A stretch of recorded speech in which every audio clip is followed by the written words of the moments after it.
Representing the city of brotherly love and hailed as Elton John's favorite new band, our next guest on the Career Musician Podcast is Low Cut Connie. This American rock and roll band is on the rise and most known for their high-energy live shows. Receiving critical praise from all over the world, the band has garnered support from some more high-profile individuals like Bruce Springsteen, Howard Stern, Rob Thomas, and former President Barack Obama, to name a few. Since the pandemic, this band's been playing non-stop, creating their own mini empire called Tough Cookies, broadcasting free live shows, interviews with some seriously soulful guests, private meet and greets, and exclusive concerts. As seen on NPR's All Things Considered, Rolling Stone, The Washington Post, and yes, even the Philadelphia Inquirer, please help me welcome Low Cut Connie to the Career Musician Podcast. All right, Eric G's gonna start us off. You ready? Are you ready? I'm ready, bro. I'm not. Hold on. Come on, get your shit together. Here we go. Hey, 1, 2, ready. See,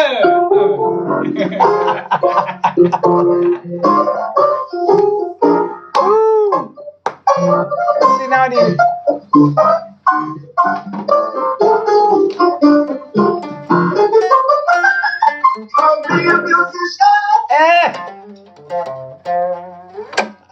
I freaking love that, dude. Now I just want to sit here and jam. Adam, a.k.a. Low Cut Connie, welcome to the Career Musician Podcast, my friend. Happy to be here, baby. What's up? Dude, you're amazing. First of all... Am I allowed to curse? Yes, you can say whatever the fuck you want. All right, good. So because I was talking to NPR before you, and God, it was strenuous. I was working hard to keep the Jersey out of my mouth. Right. Oh, see, Jersey. I'm from Long Island. You're from Jersey. I love it. East Coast. And you're in Philly, right? Are you guys based in Philly? Yes, I'm in South Philadelphia. Okay, cool. So in all seriousness, bro, you got, Elton John as like your number one fan. You got former President Barack Obama, Springsteen, Howard Stern, all these people that are loving you guys. How the hell do you stay so humble? Because you are like one of the most humble dudes. Well, thank you. But, it took me so long to get anywhere. Like, overnight sensation's 15 to 20 years in the making. Right. And when it takes you that long to become a career musician, let me put it this way. It's only 5 years since when I had my last day job. And I could give you a list of the 300 jobs that I used to do. But as of 5 years ago, I was still a teacher. And because it took me into my middle 30s to really become a full-time musician, I have a different appreciation for it and for what it takes. And for anybody in any field that strives to succeed, or they have their dreams and the things they want to do, and it takes a long time. I think by the time you get there, you have a really deep appreciation for the journey and the craft. And so, I'm just trying to continue to get better at what I do, and that's really my main focus. Man, I truly believe that, and I appreciate that transparency because, in my opinion, there's two types of career musicians, quote unquote. There's the side musician who just backs up other artists and bands. And actually, primarily for the bulk of my career, that's what I was. Until now, I shifted. And then there's the artist, the musician who says, you know what? Yes, I'm a musician and I can play for other people, but I choose not to. I want to pursue my music, my dream. And I really commend you for that because, like you said, that is oftentimes the harder road, the more difficult. I have done both. Oh, see, there you go. When I was 18 years old, I moved to New York City to go to school, and I thought I was going to be an actor. And I got a job playing piano in a restaurant in Manhattan that led me to a number of other jobs playing piano. And when I was 21 and I was able to work in bars, I got a job playing piano in a drag karaoke bar at 59th and Lexington. And that led to a whole lot of other gigs. And I played piano in Italian restaurants. I played for ballet classes. I accompanied Broadway people. I taught lessons. All the things. But I was, somebody that either you put dollar bills in a fishbowl and said, plays, the theme song from Pocahontas, or I was playing somebody else's songs for them, behind them. I always wanted, now I can see that I always wanted to play my own music, my own songs, but I didn't know how to go about it, and I didn't really necessarily have the cojones to do it for a while. And then at a certain point, I realized when I was starting to like make a living, I was starting to get by in New York, backing up other people and playing music by request and teaching lessons and stuff. And I knew if I didn't take the plunge then, if I didn't take that unknowing leap right then, that I would never know if I could succeed with my own songs, my own music. And so I did. I quit all the work I was doing. I left New York. I started touring. And it took me from that point, it took me like another 10 years before anybody gave a shit about anything I was doing. See, what you're talking about is so fucking important, because this is the exact stumbling block that I personally encountered. And we know if you encountered it, if I encountered it, then there's millions of other people that encountered it. And I like what you said.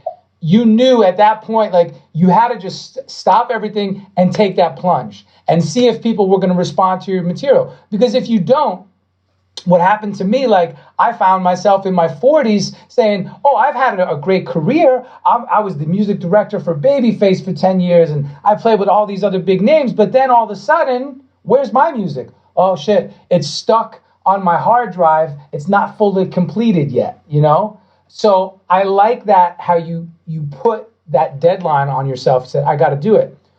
Was there any particular moment or like a situation that you said, oh shit, wait a minute, did that give you a wake-up call, Well, I had this situation, I think you'll appreciate this. I had a woman that hired me to teach her piano lessons, right? And then she wrote some kind of rinky-dinky songs, and she hired me to produce an album for her. She said, I want you to put a band together. I want you to engineer it. And she was going to pay me well to do it. Yeah. I wasn't really into the music, but it was a gig and it was going to pay my rent for the next couple months, right? Yeah, see? So I worked up this plan where I would have her record in my house. I lived in Queens at the time, in Astoria, and we had this decent-sized house. And I said, I'm going to set up a makeshift recording studio. And I said, what I really want to do is let's record your album from 9 to 5 every day. Let's just punch the clock like we're going to work every day. Nice. And I'll bring a band in. We'll have all the recording equipment in the house. And so we did that. And at 5 o'clock, we would finish the sessions for the day for her record, wait half an hour, and then switch to my music. I love it. And go till midnight making my record. And it was the same musicians. And basically, it was a way for me to get my music down while she basically was paying for her record and for my record, but she didn't realize it, right? That's brilliant, dude. Now, I share this story with you because I think you guys would appreciate that. But after I did that, I felt some kind of way about it. Like, this is not how I'm going to, I can't imagine myself continuing to operate this way. This is not a way to do it. I'm not giving her or myself the attention that is deserved, right? And so... And that's a long-ass day from 9 a.m. to midnight, you know. Yeah. Well, you know, the fires of youth were still burning. Right. But so what I decided to do is I decided to move to Philadelphia and use that as a home base for me to tour from. And I decided that what I would do is I would go out on the road and I would get up in front of strangers and only play my own songs and find out what I was made of. And so I booked myself on a tour. I went to Indianapolis, Cincinnati. I played in some little rinky-dinky record store somewhere. And you know what happened was I completely bombed. Like, total, like, booed off the stage bomb. Wow. And it was the most galvanizing experience of my career because I said, I can't have this. Yeah. I cannot accept that I don't, and I got heckled at the gig in Cincinnati. I got heckled. Oh, man. Hey, asshole, get the fuck off the stage. Right? And I was awkward. I did not know how to handle the situation. Yeah. And I said to myself, like, I have to, this is unacceptable. This is unacceptable. Like, I have to learn how to be, you know, a top-ranked boxer in this ring. You know, I need to be able to know how to handle the heckler. I need to know how to be able to win over strangers. I need to know how to get up and entertain drunks and weirdos and people that don't know me and win them over. And so I got this tunnel vision where I basically spent 5 or 6 years performing in front of hostile audiences. Hostile audiences. Now that's the thing. That's smart. This is the key.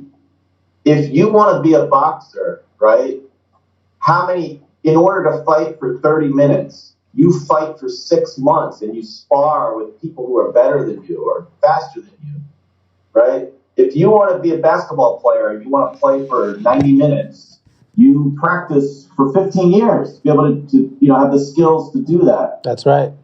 Well, hostile audiences, that's the heavy bag. That's the heavy work. In order to learn how to perform for fans. See, performing for fans is easy. They love you. You give them the songs that they already love. The hard part is making fans. And so I set out on this quest, and it wasn't about money. It was not about success. It was about the craft. I wanted to know that if I got on stage, that I would have total confidence in my ability to win over new fans. And by the time Low Cut Connie started in 2010, 2011, I had that confidence. Wow. I had that confidence. So, first of all, that's an incredible approach, okay? Philosophy. I love that. Playing in front of the most hostile bands to really build that thick skin, conditioning yourself. I love the analogy with the boxing, the heavy bag. You finished the record for that client, though, in Astoria, Queens. Oh, sure. Okay. Yeah. And then how much material did you record for yourself? I did an album. This was in 2005. It was one of my first full albums. So you completed it, though? Yeah. Oh, yeah. My band was called the Shadow Boys. We were in Queens, and we put this record out called Horror, and nobody heard it. I mean, I didn't get reviewed. Maybe I sold 150 CDs ever. It's funny because my fans buy them now and they go on eBay and stuff. But the main thing was that I finished it. Well, that's what I was going to say, because with musicians, so many times we get stuck with our own internal dialogue. We talk ourselves in and out of our creative, works, if you will, on a daily basis. Sometimes it seems like. So one of the things I always preach is finish what you start. Build your catalog, complete each song, and get it fucking done. Right? That's like. I agree, and. I don't know how into Prince you are, but I've got this Prince. I've got this Prince book that I'm going to show you. I'm going to show it to you. I love it. I love it. This book, Got that? Check that. this book is this book, which is like 500 pages. It's a daily log of Prince's life in 1983 and 84. Okay? That's freaking cool. Can you look that up? What's it called? It's Prince and the Purple Rain era studio sessions, 1983 and 84. Love it. He got all these studio records, and he did this oral history. He interviewed like 300 people. Holy shit. He constructed a day-by-day timeline of Prince's activity for 2 years. And it's the 2 years during which he wrote, recorded, filmed, and released Purple Rain. Wow. I bring this up to you to echo what you're saying in this regard. Talk about finish what you started. Here's the thing. If you want to write a great song, right, you have to write probably 100 songs, start to finish, before you write one good one. That's so true. So you don't want to start and not finish and wait for something good to happen. You actually have to practice your craft. That's right. If you want to record a great song from an engineering standpoint, you probably have to engineer 100 or 200 songs before you really get something worthwhile. If you are a producer, you better produce a lot before there's once in a blue moon, there's somebody that comes out of the gate and right out of the box as a teenager, Right. they've, like a Michael Jackson talent or something. Bruno Mars, even. Yeah. Yeah, or even like Billie Eilish is a young artist who is so evolved as a teenager. Great example, yeah. But it's very rare that happens. Most great artists have to create themselves, and Absolutely. put the work in. And so the one thing that I realized is, in terms of if I wanted to make one great album, LP in my life, I might have to make 10 before I make one great one. Bro, you could say that 10,000 times over and it wouldn't be enough, because the weight right there is so important. So I'm so glad that we agree. Okay, taking all of that and taking what you just said about Prince's book, which, by the way, I can't wait to check that out. Yeah, Thank you. That's going to be super dope. Prince and the Purple Rain era studio sessions, 83 and 84. I can't wait. Okay, super dope. So now take that and tell us about a day in the life of you. So you're a full-time artist, career musician. What's your daily routine like, man? What do you do to get business done? Because I know how busy you are. I've been researching you, and you're hustling your ass off. But I want to hear how you approach it. Speaking of hustling, have you heard of the new unisex fragrance? The fragrance, I love it. Yes. Give us a squirt, baby. Come on. I love it. Private lives to go along with your brand new album, Private Lives. Super dope. And Private Lives, the fragrance and the album and all the other swag is. You want a Low Cut Connie yarmulke? Yeah, I love it. It's all available on your website. It says Mazel Tov, motherfuckers. Oh, come on. That is so cool, bro. Anyway, LowCutConnie.com. You can get all the swag, and I love your swag, bro. There was my life before the pandemic, and now there's my life during the pandemic. And guess what? I'm busier now. Wow, that's cool. And, first of all, it's not just about music. If you want to be an athlete, amen. If you want to be a journalist, if you want to be a researcher or politics or whatever you want to be, number one is get up early. Beat the crowd. Are you in the 4:30 club like us? That's a little rich for my blood, but yeah, we started this 4:30 thing, and then now I'm tapering off right around 5:30. That's when I usually end up getting up. But productivity is very important to me. So my manager, Reed, and my publicist, Joe, the three of us, it's my core of my team, and we're the three of us are like a three-headed monster, workaholics. And that's right. We all get up early, we talk, and there's so much business to be done, and there's so many projects going on. But the one thing I'm kind of obsessed with is really being ahead of the pack, timing-wise. You don't want a situation where you say, "Oh, Halloween is in 3 days. What are we doing for Halloween?" Or, Christmas is coming next week. We should do a Christmas single. Right. We want to talk about that. Right. Yeah, way in advance. Releasing an album, a video, a single, whatever it is that whatever art that you have created, that you are putting out into the world, the main thing is, I feel for myself that I want to take the time, because you only get one bite at the apple when you release something. Take the time to put it out at the right time in the right way, give it the proper strategy in terms of promotion.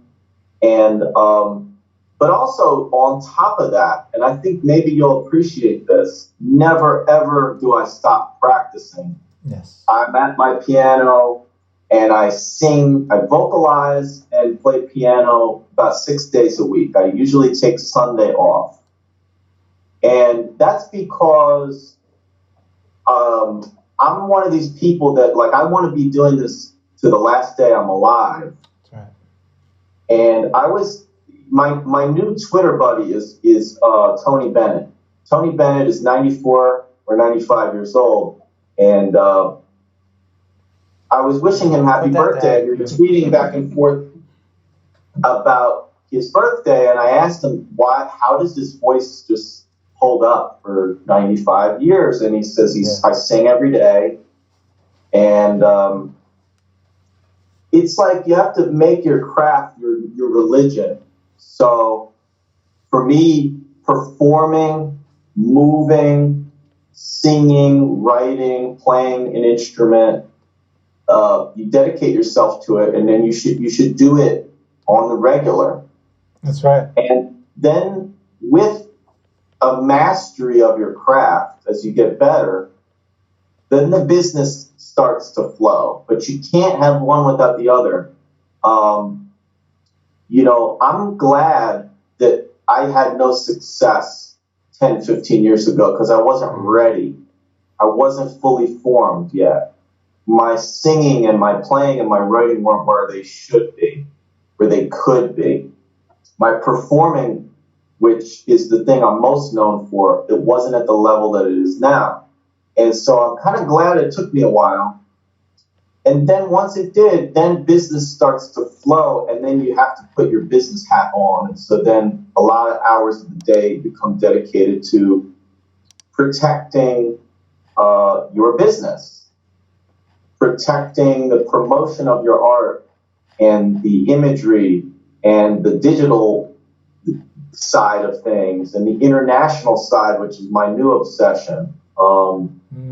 So a typical day for me is a mixture of having conversations like this. Where I have a rehearsal in an hour. My guitar player will be here. He'll be sitting there, and we'll be rehearsing for tomorrow's live stream show. That's right. So we have songs to learn. And I'll be speaking with my manager about our vinyl pressing. I'll be speaking to my publicist about what we're doing with interviews next week and for Christmas and for early next year. I'll be speaking to my radio team. And let me tell you something. I have a friend that works at RCA Records. He's very high up. He said to me that for all these years that he was at Elton John's label, he said even into the 2000s, he would get a call from Elton John personally every Friday in New York. It's Elton. How are we doing at radio this week, darling? And Elton at that point is into his 60s. You know, it's a different phase of his career. And he said, it wasn't Elton's manager. It was like, he called me. That's like, it shows you like the level of dedication that a great artist needs to have, you know? Incredible. I love that. We had another guest on the show just recently that mentioned the same thing about Tony Bennett's regimen. He was one of the guys from the band. Oh man, what's Wadi Watel? Oh, the Immediate Family. The Immediate Family Band. All these session cats, and he was talking to Tony, and he said, "Tony, how does your voice still sound so great?" You know, and he told him the same thing that he told you. And so I love that. Those are two. I think it was Bon Jovi was asking. Oh, Bon Jovi was asking Tony too. Bon Jovi was watching Tony at some event, and then. I mean, that's brilliant, and the fact that Elton is so on top of his business. So I love that. And let's talk about this now. I love what you just said about the two converging, because you are an amazing performer. First of all, I love how you start off, or you end up, or at some point you're all over the place. You're standing on the piano, you're jumping up and down, you're running around. I want to talk about two things. You're in great shape. How do you keep that up? Do you actually exercise on a regular? And then how do you balance the monotony of the business and the creative solace that you need to really get inside the music and make time for the muse to come down and bless you? Well, good. So on the fitness side, first of all, I cut out a lot of garbage out of my life a while ago. And luckily, I never had a serious issue with substances, but it certainly wasn't helping the cause. Right. And so that was something that I just, in my 30s, I just decided, like, I don't need this, you know? That's number one. Number two, fitness. I wake up every day, and if it's nice, I go to the kiddie park around the corner, and I'm the weirdo doing this whole aerobics thing. I have a trainer who gave me this thing, and I do my physical therapy, and I do my yoga. Nice. And I do it about 6 days a week. Good. Bad weather, I do it in my house. And, vanity as much as a health consciousness, but a vanity is a real motivator too. That's right. And getting your picture taken a lot. Not that you could tell right now. No, but bro, like for instance, I just watched the Seth Meyers performance. You look fucking great, man. You got this killer outfit on, and then you have the wife beater, you know, so anytime, and I see you with the wife beater in a lot of the photos, you know, and to just do what you do on stage, if you're not in peak condition, you're going to hurt yourself. Oh yeah, which I have. But listen, I'm from the Mick Jagger school. I'm from the James Brown school, the Prince school, the Tina Turner school. Yes. Bruce Springsteen school. Like, I don't like to sit still. I don't like to stand still for a minute. And people are paying money. You got to give them a show. Little Richard. That's right. And so Mick Jagger in the 1980s, he traded booze and drugs for wheatgrass and yoga and aerobics. And that's why he's 75, 76, 77 years old, and he's still lithe and very loose in his body and with amazing vocal and physical stamina. That's right. I've met Bruce Springsteen, and I was like, God damn, motherfucker's in better shape than me. Fuck. Yeah, he's in good shape. I know. So that's a part of it. It's your instrument. Yeah. You got to take care of it. As far as the question about monotony versus creativity, this part of your line of questioning, you know, just for sitting down at the piano every day, it's like I've got my little dinner date with myself. There you go. Is there a certain time of day that you relegate for that you set aside? No, okay. I am not an organized person like that, unfortunately. Okay. But really, like, writing and creative work is like my sexy little side piece. Yeah. It's like my dirty little secret. I'm doing business all day, but I'm really thinking about that other thing. Yeah. And so when I have a minute, I'm running over there. And that's really all I can say about it. That's and perfect. So, Perfect. yeah.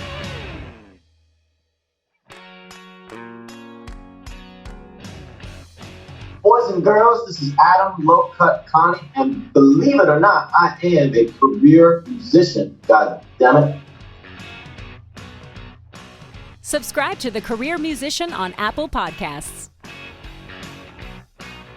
Help us continue to provide you with new and engaging content by getting our ratings up.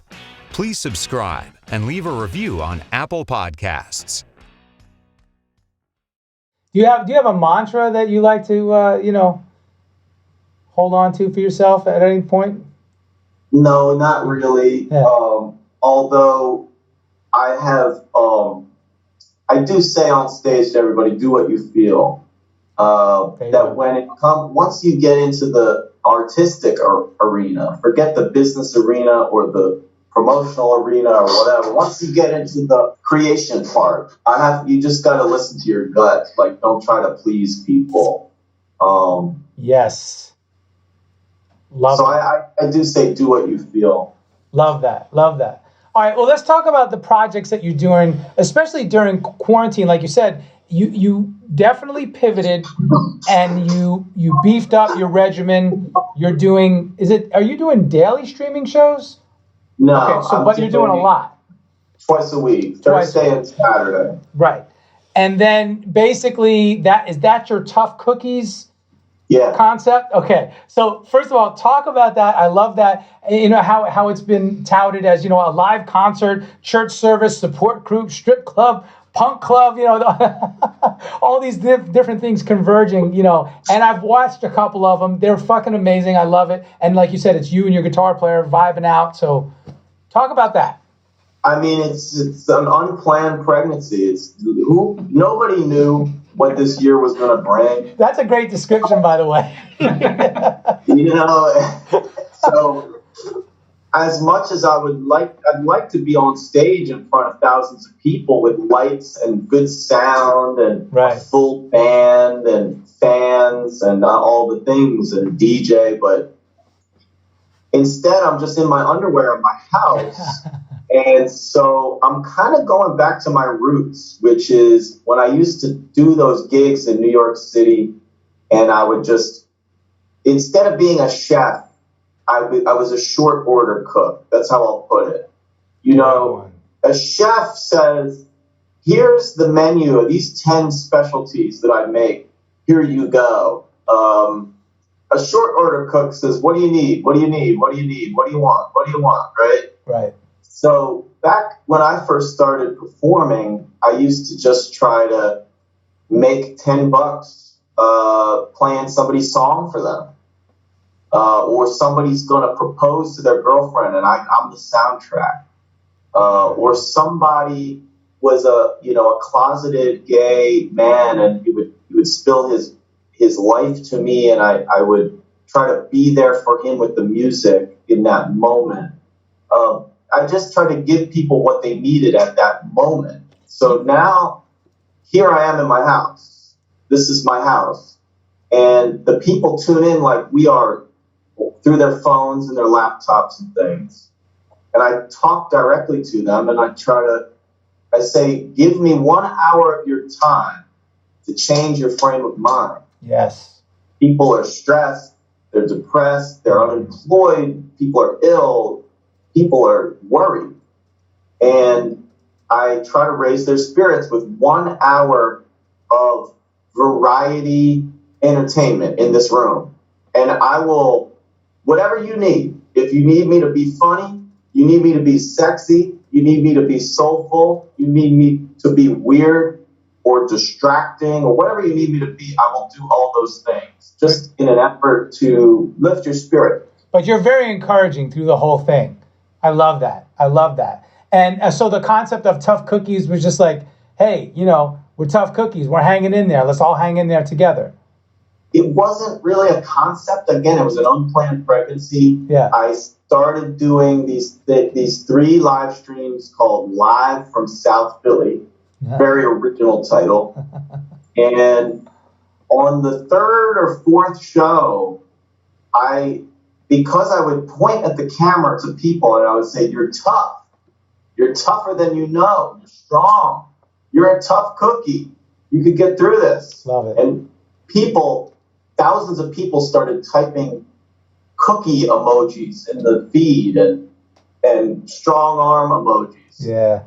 So we made these tough cookie bracelets. And it was really an effort. Oh, that's awesome. We were trying to give these nurses, these COVID nurses, Right. a token of our appreciation so that when they're at work, they feel strong. Right. And, it just caught on. All the fans, everybody was watching. They started calling themselves Tough Cookies, and so I just named the show after the viewers. That's so cool. All right, so from that concept, digging, I think this is a little bit beyond that. You have had like your own podcast interview type show where you interviewed some of the most freaking amazingly talented, both perhaps sung and unsung heroes of the music business. I mean, I've always said something that we have to have reverence for those who came before us. And the people who have you interviewed, boy, I love the fact of your reverence, but have they been through some shit to get to the point just to play their music? So kudos to you. Thank you for bringing that to the spotlight. After the George Floyd murder, which is what it was, called up my friend Patty. Patty Jackson is a DJ here in Philadelphia. She's been on the radio for 35 years on WDAS, which is the R&B, old school R&B station. Yeah. And I grew up listening to her, and she and I are very good friends. And I'm sitting there about having to do my show that night. And I was really thinking, how am I going to get on the camera and be funny and all this with what's going on in the country? And Patty, she's been on the mic, on the radio for 35 years, 5 days a week. So I called her, I said, "Patty, how do you do it? Like, how do you get on the mic on the days when you really don't know what to say, So we start to have a conversation. And I said, "You know what, Patty? Let me interview you on camera and we'll talk about this on the show." So I interviewed Patty, and we talked about what it is to be a broadcaster during challenging times. And it turned into a real discussion about racism and segregation in the music business and in entertainment, and why, after all these years, radio stations, music venues, music festivals, magazines are so segregated. Still, and, yeah. So it was a beautiful conversation, and then I thought, I need to keep going. Right. Like, let me have more conversations with more people about issues. And before I knew it, by now I've done maybe 25 to 30 interviews with Dion, Bobby Rush, Darlene Love. I interviewed Beyonce's dad. Matthew Knowles, yeah. Matthew Knowles. I get an email. My publicist gets this email. I work with Matthew Knowles, Beyonce's father, and Matthew would like Adam to interview him on his Tough Cookie show. We're a fan. Wow. And he was the first person I interviewed that was not a musician, somebody who's behind the scenes. But still, we had a fabulous conversation about racism in the music business. Yeah. And so it's become a feature on the show. And my members, the people that subscribe to my Patreon, I like this. I will do like a whole hour with somebody, and we show 5 minutes on the broadcast live.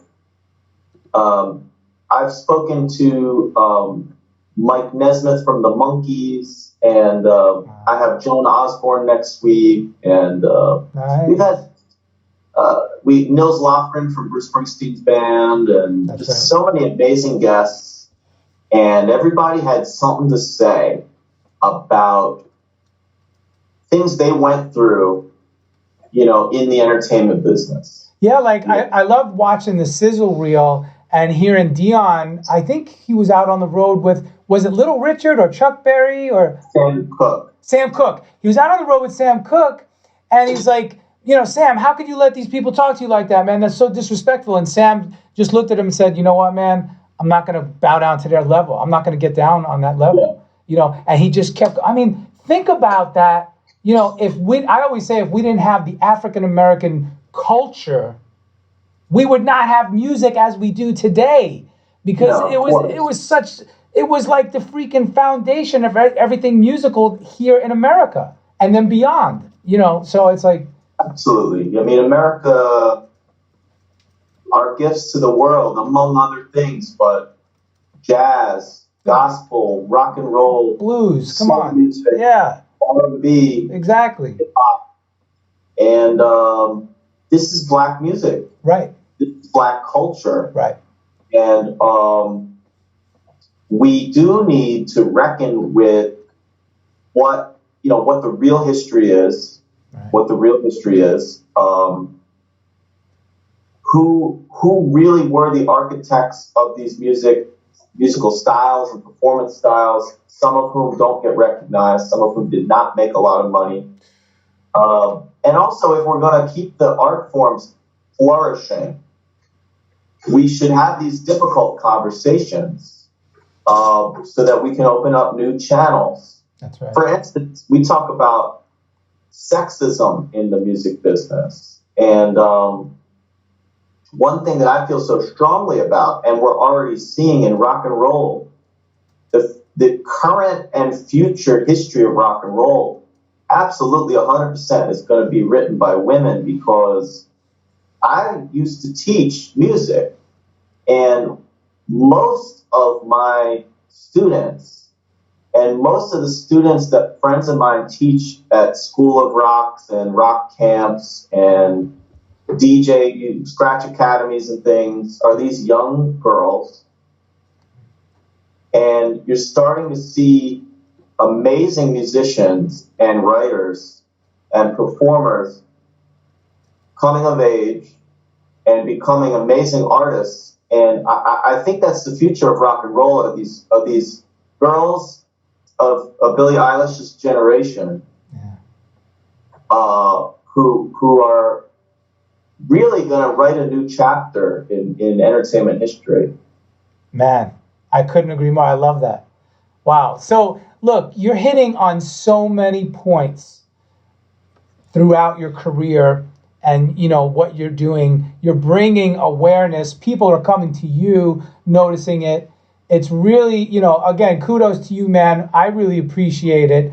I think you're doing an amazing job of representing not only yourself and your art, but of bringing, awareness to society about all these important issues. And as a career musician, again, as I dub it, man, bam, that's beautiful. So that being said, future goals, aspirations. So tell us what you're going to be cooking up in 2021 this year. And, where do you see yourself going with Low Cut Connie? We got so much going on. I hope and pray that by the end of next year, I'll be able to tour again. Amen to that. Yeah. And so that's a wish. That's a wish. Right. That's not a reality. That's a wish. Right. But we have the vinyl release of my first record, which was called Get Out the Lotion, is the 10th anniversary deluxe vinyls coming out next year. We have a live record that I'm putting together. I absolutely am going to keep this Tough Cookies thing going all the way into next year. We are doing performance residency at the Rock and Roll Hall of Fame that we're going to announce soon. That's sick, dude. Yeah. Oh, and by the way, congratulations on Private Lives selling out all the vinyl. Yeah, it's a nutsy thing. I mean, it's like crazy. We were so unprepared, actually, for the amount of vinyl that we sold that we're now on the second pressing after 2 weeks. That's And cool. again, it's been a hell of a year. Like through all of it, we're just trying to pivot every 5 seconds. But like, I do feel very lucky that we have gained a lot of new fans this year. We really have. And found a way to connect people in new ways. That part's really exciting to me. That's awesome. All right, so listen, you've dropped some amazing wisdom and given the listeners insight into your principles and methods. You have any words of wisdom for an artist today, just starting out? Like we were talking about. Yeah, suppose you're a brand new artist and you know your shit's good, so you want to get it out there, and what do you do next? How do you do it? And let's face it, the odds are stacked against artists. Oh, absolutely. Well, first of all, you have to face reality. You have to face reality. And the first part of facing reality, and some of your listeners aren't going to like this part, you have to learn how to look yourself in the mirror. You can't think that every song that you do is a masterpiece. You cannot think that every performance you do is perfect. Yes. You definitely have to learn how to evaluate, take criticism, edit, and come back stronger. I had that conversation with Beyonce's father, and he talked about Beyonce losing on Star Search, right? Wow. With the early Destiny's Child, before they were Destiny's Child. And can you imagine Beyonce losing anything? He said she cried all the way back to Houston, and he said, well, what are you going to do now? What are you going to do now? Yeah. And it's the adjustments that you make. So that's number one, is having a real look at your talent and what you're doing and where you need to grow. Yeah. Number two, learn the game that you're entering in. If you are going to, I use a lot of sports analogies, but like if you were going to be a basketball player, you have to learn the game. It's not enough to just be a phenom. You have to learn the flow of the sport, the team aspect of it, the history. What are other people doing? How can you match that and exceed that? That's right. What is the business aspect? What is the maintenance of yourself that is required?